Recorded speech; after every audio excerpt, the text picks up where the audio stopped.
Hi all government job aspirants, welcome to my YouTube channel General Studies for Government Jobs। আজকে আমাদের topic হচ্ছে general knowledge part 20 এবং আজকের এই চ্যাপ্টারটা মোস্ট ইম্পর্টেন্ট, কারণ এই যে নোটটি আজকে আমরা ডিসকাস করব সেটা হচ্ছে টোটাল 50টি জিওগ্রাফির নোট ডিসকাস করব এবং এই 50টি কোশ্চেনই নেওয়া হয়েছে। দেখবে মাধ্যমিক পরীক্ষার সময় একটি গাইডেন্স 9-10 বলে একটি পত্রিকা বেরোয়, খুব ভালো পত্রিকা, আশা করি তোমরা সবাই নাম শুনেছো। সেই পত্রিকা থেকে নেওয়া, এই রিসেন্টলি 2018 মাধ্যমিকের জন্য যেটা গাইডেন্স বেরিয়েছিল সেটা থেকেই নেওয়া হয়েছে এটা। এবং এটা থেকে তুমি যদি পুরো 50টা কোশ্চেন দেখো, দেখবে তুমি এটার 80% কোশ্চেনের অ্যান্সার তোমরা জানো না বা করতে পারবে না বা ভুলে গেছো। খুবই স্ট্যান্ডার্ড কোশ্চেন দিয়েছে, সেই জন্য এখান থেকে আমি আজকে এই নোটটা নিয়েছি। খুবই ভালো লেগেছে আমার এই নোটটা, তোমরা আশা করি প্রথম থেকে লাস্ট অবধি ভিডিওটি দেখবে। প্রথম কোশ্চেন কি বলেছে দেখো, যে প্রক্রিয়ায় মাধ্যমে ক্ষয়, বহন এবং সঞ্চয়ের মাধ্যমে সামঞ্জস্য হয় সেটা কি না, সেটা হচ্ছে পর্যায়ন। অপশন ডি হচ্ছে এটির অ্যান্সার।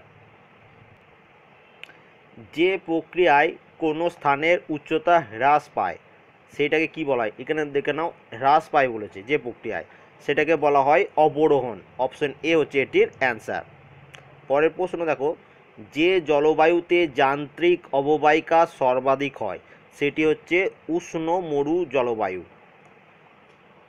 কোনটি প্রস্রবণ থেকে উৎপন্ন নদী? এটির অ্যান্সার হচ্ছে বিতস্তা নদী হচ্ছে প্রস্রবণ থেকে উৎপন্ন নদী। পাখির পায়ের মতো বদ্বীপ সৃষ্টি হয় যে নদীতে?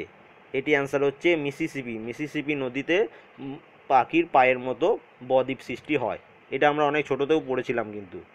যে নদীর মোহনায় পৃথিবীর দীর্ঘতম খাঁড়িটি অবস্থিত সেটি ওটি কোনটা না, সেটি হচ্ছে ওব নদী। গঙ্গা নয়, আমাজন নয়, মিসিসিপি নয়, অ্যান্সার কি না ওব নদী। ওব নদীর মোহনায় পৃথিবীর দীর্ঘতম খাঁড়িটি অবস্থিত। পরের প্রশ্ন, নদীর নিক পয়েন্টে যে ধরনের ভূমিরূপ সৃষ্টি হয় সেটি হচ্ছে জলপ্রপাত। নদীর নিক পয়েন্টে জলপ্রপাতের সৃষ্টি হয়। পরের প্রশ্ন দেখো, ভারতের বৃহত্তম নদী দ্বীপ মাজুলি কোন নদীতে সৃষ্টি হয়েছে? এটা আশা করি সবাই অ্যান্সারটি জানো, এটি অ্যান্সার হচ্ছে ব্রহ্মপুত্র নদীতে মাজুলি বদ্বীপ সৃষ্টি হয়েছে। হিমাবহ ও পর্বত গাত্রের মধ্যে সৃষ্ট গর্তকে কি বলা হয়? এই গর্তটিকে বলা হয় বার্গসুন্ড। এবার দেখো পরের প্রশ্ন,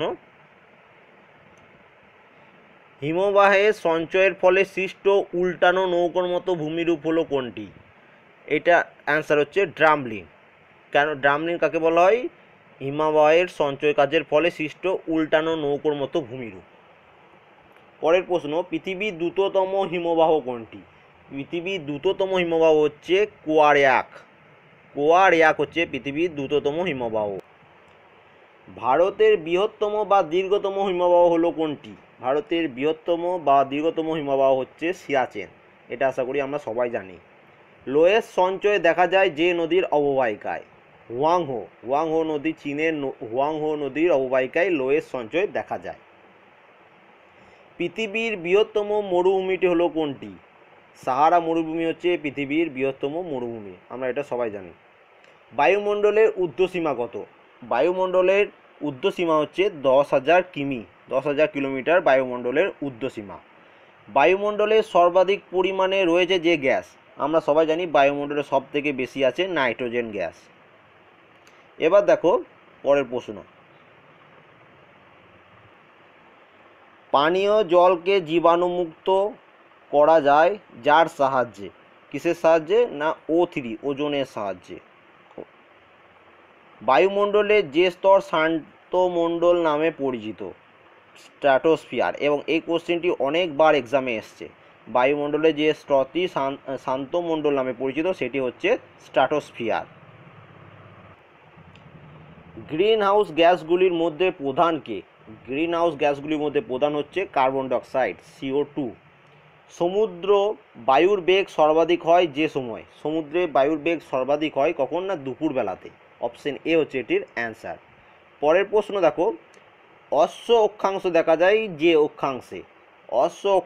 যায় যে অংশে সেটি হচ্ছে 25 ডিগ্রি থেকে 35 ডিগ্রি উত্তর। বায়ুর চাপ মাপা যায় যে যন্ত্রের সাহায্যে, আমরা সবাই জানি সেটিকে বলা হয় ব্যারোমিটার। তোমরা একটা কমেন্ট করে জানাবে হাইগ্রোমিটার, অপশন বি এ যেটা রয়েছে দেখো হাইগ্রোমিটার দিয়ে কী মাপা যায়, সেটা তোমরা যদি জানা থাকে কারোর, সেটা অবশ্যই কমেন্ট করবে, কারণ এটা একটা আমি সেপারেট ভিডিও বানিয়ে দিয়েছিলাম তোমার জন্য যে কোন যন্ত্রের মাধ্যমে কি মাপা হয়। পরের প্রশ্ন, রাইন নদীর উপত্যকায় প্রবাহিত বায়ুর নাম কি? রাইন নদীর উপত্যকায় প্রবাহিত বায়ুর নাম হচ্ছে পম্পেরো, প ময় প একা রয়কা, পম্পেরো। পরের প্রশ্ন, আইটিসিজেড সৃষ্টি হয়েছে যে অঞ্চলে, সেটি কোন অঞ্চল? না আইটিসিজেড সৃষ্টি হয়েছে নিরক্ষীয় অঞ্চলে। যে স্থানে কোরিওলিস বলের প্রভাব সর্বাধিক, সেই স্থানটিকে কী বলা হয়? সেই স্থানটি হচ্ছে মেরু। পৃথিবীর মেরুতে কোরিওলিস বলের প্রভাব সর্বাধিক। পৃথিবীর সর্বাধিক ধ্বংসাত্মক ঘূর্ণিঝড় কোনটি?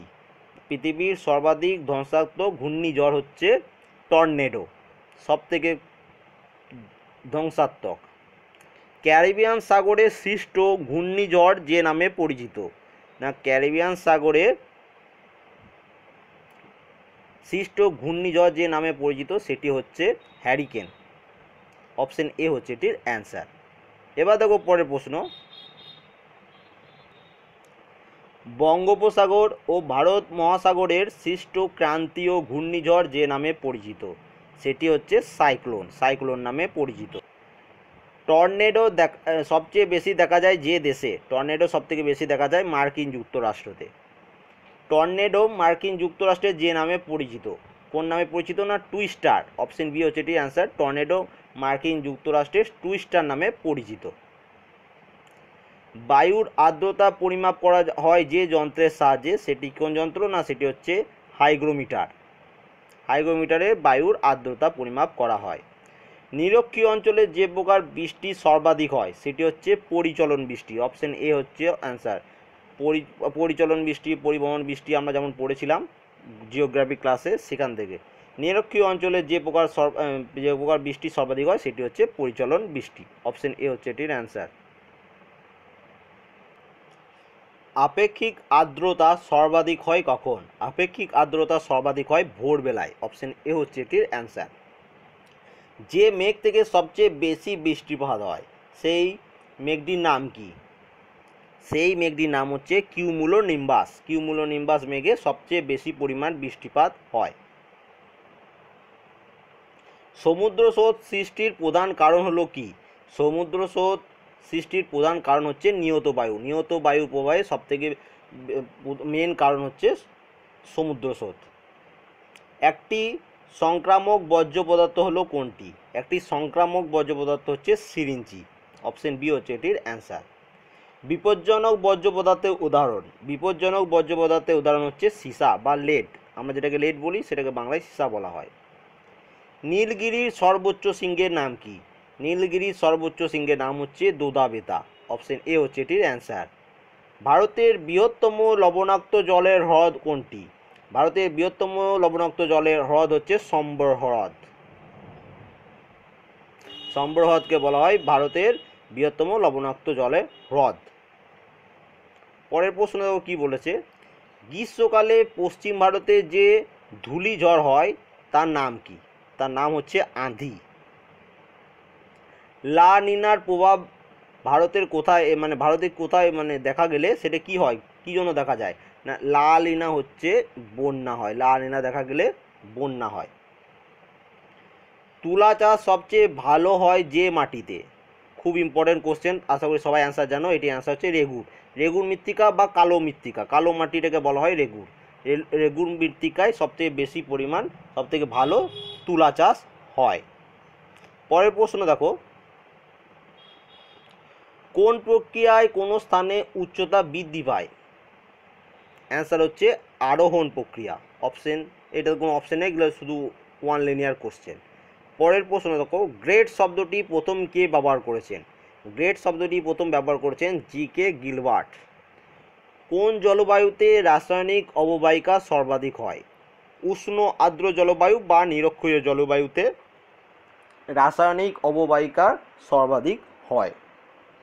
ক্ষয়সীমা ধারণার প্রবর্তককে? ক্ষয়সীমা ধারণার প্রবর্তক হচ্ছেন পাওয়েল, পরের প্রশ্ন দেখো, বিশ্বের বৃহত্তম নদী অববাহিকা কোনটি? বিশ্বের বৃহত্তম নদী অববাহিকা হচ্ছে আমাজন নদী অববাহিকা।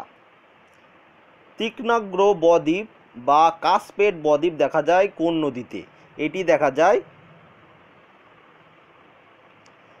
স্পেনের এব্রো এবং ইটালির তাইবার নদীতে। স্পেনের এব্রো এবং ইটালির তাইবার নদীতে এটি দেখা। ভারতের উচ্চতম জলপ্রপাত কোনটি? ভারতের উচ্চতম জলপ্রপাত হচ্ছে সরাবতী নদীর যোগ বা গেরস্পা বা মহাত্মা গান্ধী জলপ্রপাত। এবং আজকের লাস্ট প্রশ্ন, শুষ্ক অঞ্চলে গিরিখাত কী নামে পরিচিত? না, শুষ্ক অঞ্চলে গিরিখাত ক্যানিয়ন নামে পরিচিত। তাহলে টোটাল আজকে আমরা 50টি West Bengal geography, Indian geography, world geography কিছু কোশ্চেন পেলাম, যেগুলো খুব স্ট্যান্ডার্ড কোশ্চেন। এই কোশ্চেনগুলো আমাদের সবাই হয়তো তোমরা দেখবে প্রায় 70 থেকে 80% হয়তো তোমরা করতে পারোনি, এত সুন্দর স্ট্যান্ডার্ড কোশ্চেন। এগুলো যারা গ্র্যাজুয়েশন পাসের এক্সাম যারা দেবে তাদের জন্য কিন্তু খুব ইম্পর্টেন্ট। যদি ভিডিওটি ভালো লেগে থাকে লাইক করবে, কমেন্ট করবে, শেয়ার করবে, এবং যদি মনে হয় আমি কোনো কোশ্চেনের অ্যান্সার ভুল বলেছি সেটা অবশ্যই কমেন্ট করে দেবে, তাহলে সেটারও অ্যান্সার আমি ঠিক করে এই পিডিএফটা আমাদের টেলিগ্রাম চ্যানেলে দিয়ে দেবো। তোমরা টেলিগ্রাম চ্যানেল থেকে এর পিডিএফটা অবশ্যই ডাউনলোড করবে এবং পড়বে।